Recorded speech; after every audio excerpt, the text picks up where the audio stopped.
We'll guide you through how to restore tabs in Microsoft Edge. Quick disclaimer: skipping a single step will affect your final result, so you need to follow this step-by-step guide carefully.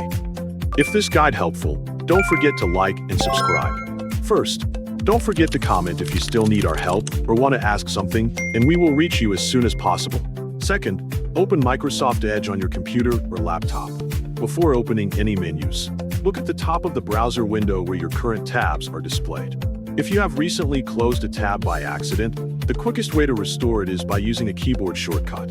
Press Ctrl+Shift+T on your keyboard once. Verify that the tab reopens successfully and displays the correct web page. This shortcut is the fastest method for recovering a tab that was closed unintentionally.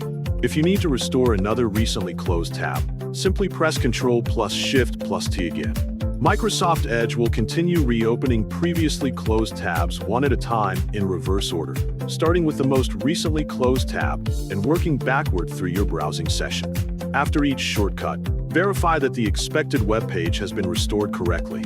If the tab you are looking for is still not restored, use the built-in history feature instead. Move your attention to the top right corner of the browser window and locate the three dots menu icon. Click the three dots menu to open the browser options. Review the available items until you locate the history option. Move your cursor over history, or click it directly to expand the history menu. Within the history menu, locate the recently closed section. Click recently closed to display a list of your recently closed tabs and browsing sessions. Browse through the available entries carefully until you locate the specific tab or web page that you want to recover. Once you find the correct item, click the recently closed tab to reopen it. Wait for the web page to load completely. Then verify that the correct tab has been restored successfully. If you need to recover more than one tab, repeat the same process by selecting additional items from the recently closed list.